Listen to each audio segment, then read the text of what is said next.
This week has been particularly interesting for me personally because it has been a week of profound contrast. See, on Tuesday at the White House, we celebrated the International Day of the Girl and Let Girls Learn. And it was a wonderful celebration. It was the last event that I'm going to be doing as First Lady for Let Girls Learn. And I had the pleasure of spending hours talking to some of the most amazing young women you will ever meet, young girls here in the US and all around the world. And we talked about their hopes and their dreams. We talked about their aspirations. See, because many of these girls have faced unthinkable obstacles just to attend school, jeopardizing their personal safety, their freedom, risking the rejection of their families and communities. So I thought it would be important to remind these young women how valuable and precious they are. I wanted them to understand that the measure of any society is how it treats its women and girls.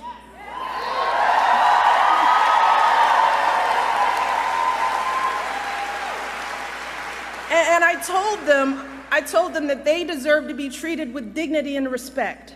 And I told them that they should disregard anyone who demeans or devalues them, and that they should make their voices heard in the world.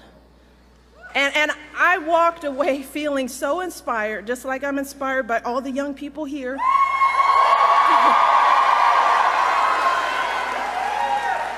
And I was so uplifted by these girls. That was Tuesday. And now here I am, out on the campaign trail in an election where we have consistently been hearing hurtful, hateful language about women. Language that has been painful for so many of us, not just as women, but as parents trying to protect our children and raise them to be caring, respectful adults. And as citizens who think that our nation's leaders should meet basic standards of human decency.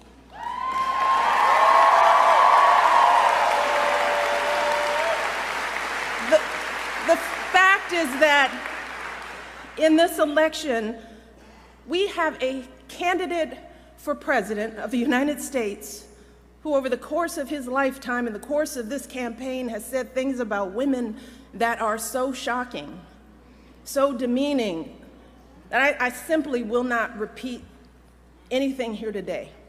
And last week, we saw this candidate actually bragging about sexually assaulting women.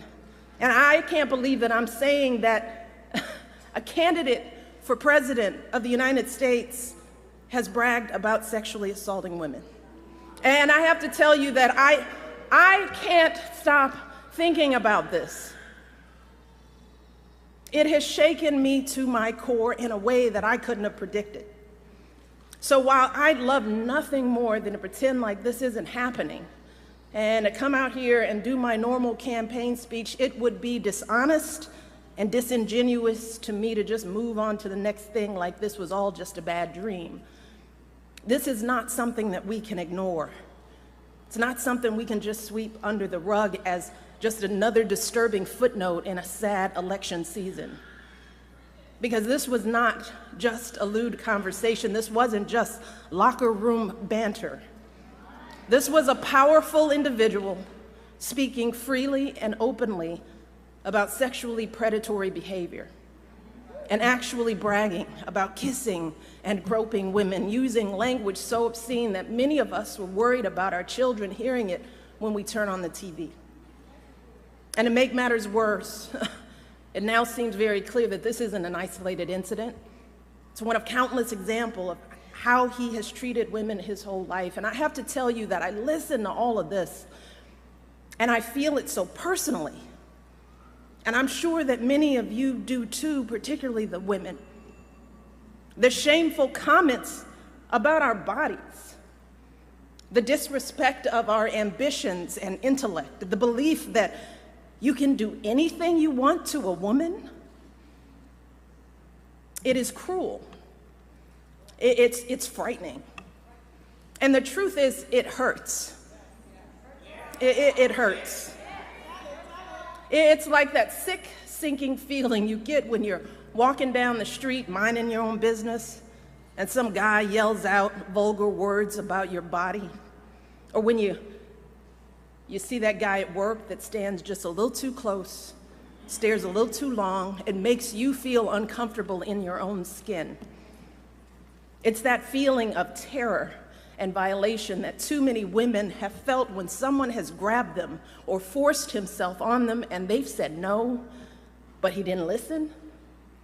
Something that we know happens on college campuses and countless other places every single day. It reminds us of stories we've heard from our mothers and grandmothers about how back in their day, the boss could say and do whatever he pleased to the women in the office, and even though they worked so hard, jumped over every hurdle to prove themselves, it was never enough. We thought all of that was ancient history, didn't we? And so many have worked for so many years to end this kind of violence and abuse and disrespect, but here we are in 2016, and we're hearing these exact same things every day on the campaign trail. We are drowning in it. And all of us are doing what women have always done. We're trying to keep our heads above water, just trying to get through it, trying to pretend like this doesn't really bother us. Maybe because we think that admitting how much it hurts makes us as women look weak. Maybe we're afraid to be that vulnerable. Maybe we've grown accustomed to swallowing these emotions and staying quiet because we've seen that people often won't take our word over his. Or maybe we don't want to believe that there are still people out there who think so little of us as women. Too many are treating this as just another day's headline, as if our outrage is overblown or unwarranted, as if this is normal, just politics as usual. But New Hampshire, yeah, be clear, this is not normal. This is not politics as usual.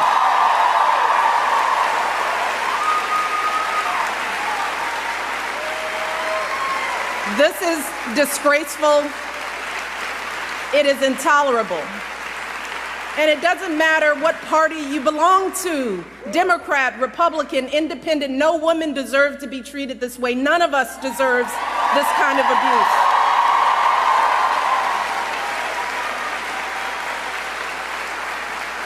And I know it's a campaign, but this isn't about politics. It's about basic human decency. It's about right and wrong. And we simply cannot endure this or expose our children to this any longer, not for another minute, and let alone for 4 years. Now is the time for all of us to stand up and say, enough is enough. This has got to stop right now. Because consider this. If all of this is painful to us as grown women, what do you think this is doing to our children? What messages are our little girls hearing about who they should look like, how they should act? What lessons are they learning about their value as professionals, as human beings, about their dreams and aspirations? And how is this affecting men and boys in this country? Because I can tell you that the men in my life do not talk about women like this, and I know that my family is not unusual.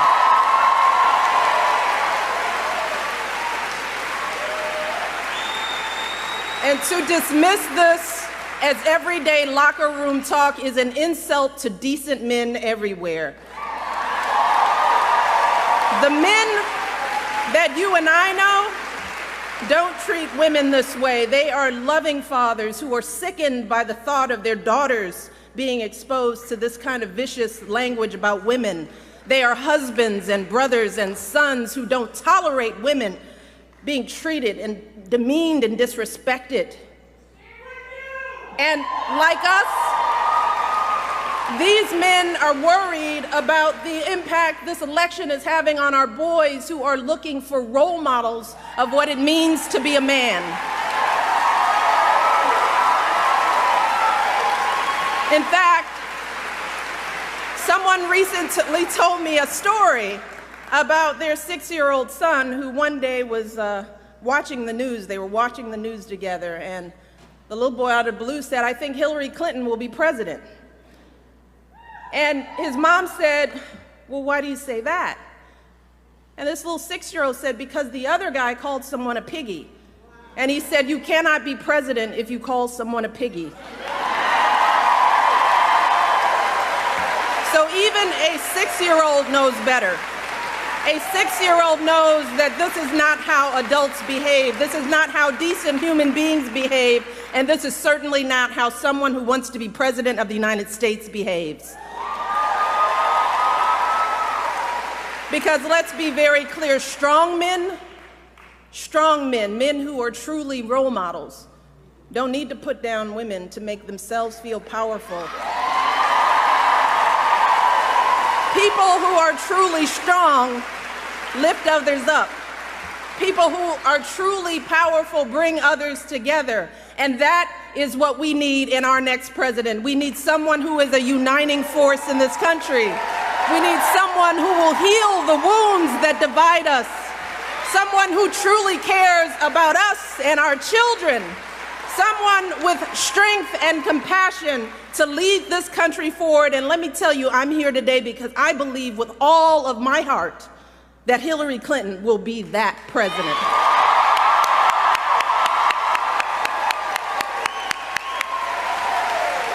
See, we know that Hillary's the right person for the job because we've seen her character and commitment, not just in this campaign, but over the course of her entire life. The fact is that Hillary embodies so many of the values that we try so hard to teach our young people. We tell our young people, work hard in school, get a good education. We encourage them to use that education to help others, which is exactly what Hillary did with her college and law degrees, advocating for kids with disabilities, fighting for children's health care as First Lady, affordable child care in the Senate.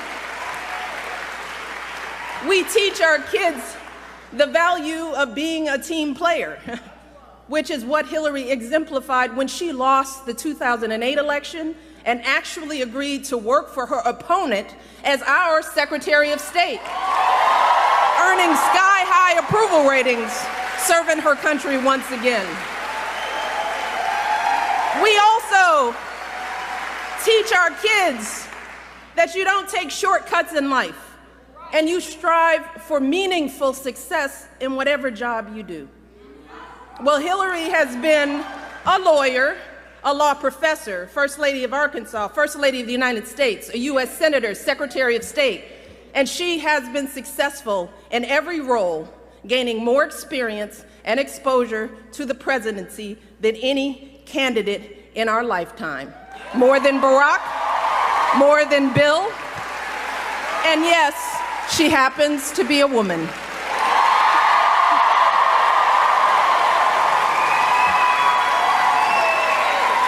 And finally,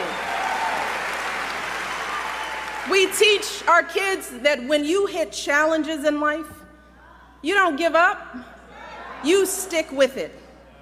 Well, during her 4 years as Secretary of State alone, Hillary's faced her share of challenges.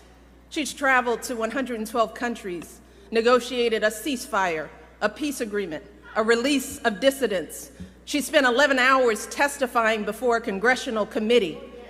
We know that when things get tough, Hillary doesn't complain. She doesn't blame others. She doesn't abandon ship for something easier. No, Hillary Clinton has never quit on anything in her life. So, in Hillary, we have a candidate who has dedicated her life to public service, someone who has waited her turn and helped out while waiting. She is an outstanding mother. She has raised a phenomenal young woman. She is a loving, loyal wife. She's a devoted daughter who cared for her mother until her final days. And if any of us had raised a daughter like Hillary Clinton, we would be so proud.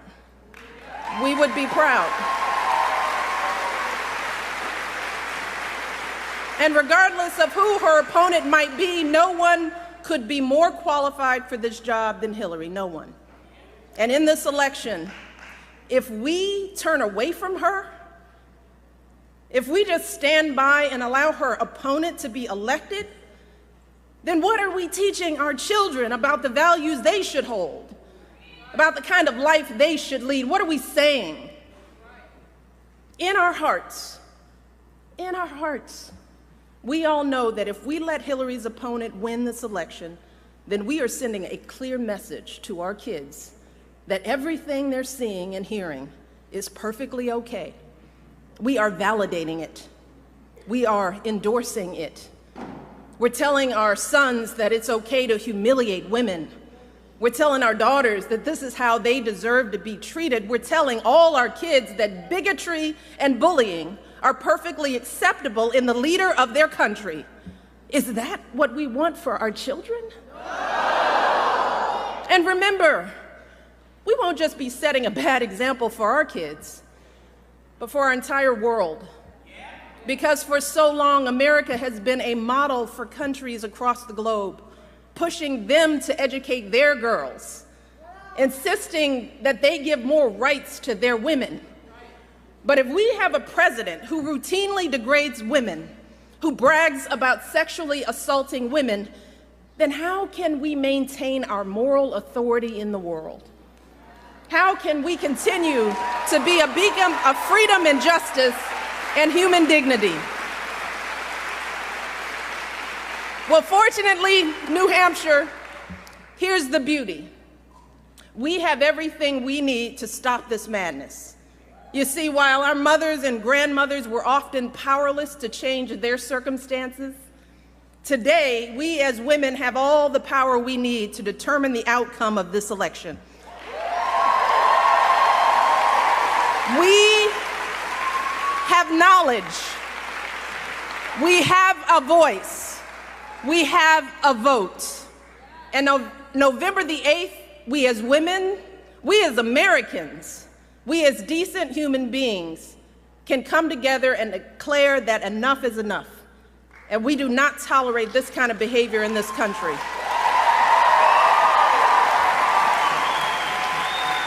Remember this. In 2012, women's votes were the difference between Barack winning and losing in key swing states, including right here in New Hampshire. So, for anyone who might be thinking that your one vote doesn't really matter, or that one person can't really make a difference, consider this. Back in 2012, Barack won New Hampshire by about 40,000 votes, which sounds like a lot. But when you break that number down, the difference between winning and losing this state was only 66 votes per precinct. Just take that in. If 66 people, each precinct had gone the other way, Barack would have lost. So each of you right here today could help swing an entire precinct and win this election for Hillary just by getting yourselves, your families, and your friends and neighbors out to vote. You can do it right here. But you could also help swing an entire precinct for Hillary's opponent with a protest vote or by staying home out of frustration. Because here's the truth. Either Hillary Clinton or her opponent will be elected president this year. And if you vote for someone other than Hillary, or if you don't vote at all, then you are helping to elect her opponent. And just think about how you will feel if that happens. Imagine waking up on November the 9th and looking into the eyes of your daughter or son, or looking into your own eyes as you stare into the mirror. Imagine how you'll feel if you stayed home, or if you didn't do everything possible to elect Hillary. We simply cannot let that happen. We cannot allow ourselves to be so disgusted that we just shut off the TV and walk away. And we can't just sit around wringing our hands. No, we need to recover from our shock and depression and do what women have always done in this country. We need you to roll up your sleeves. We need to get to work. Because remember this, when they go low, we go. Yes, we do.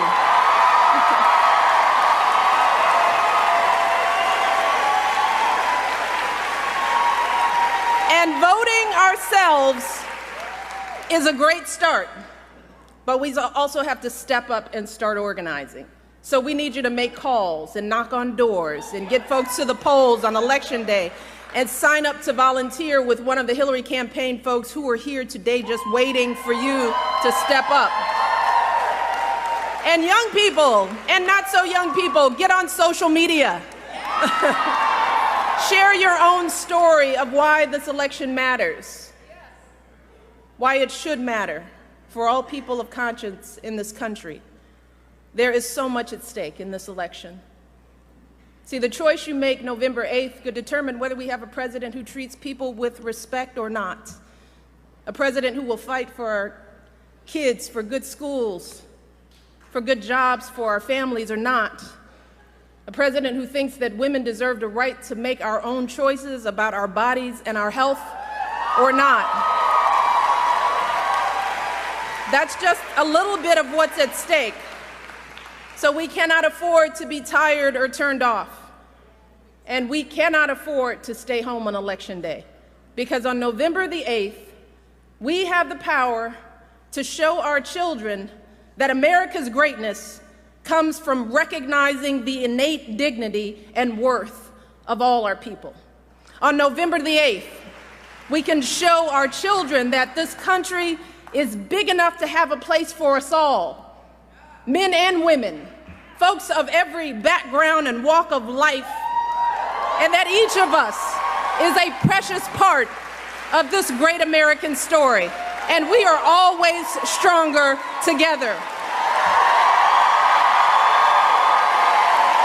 On November 8th, we can show our children that here in America, we reject hatred and fear. And in difficult times, we don't discard our highest ideals. No, we rise up to meet them. We rise up to perfect our union. We rise up to defend our blessings of liberty. We rise up to embody the values of equality and opportunity and sacrifice that have always made this country the greatest nation on earth.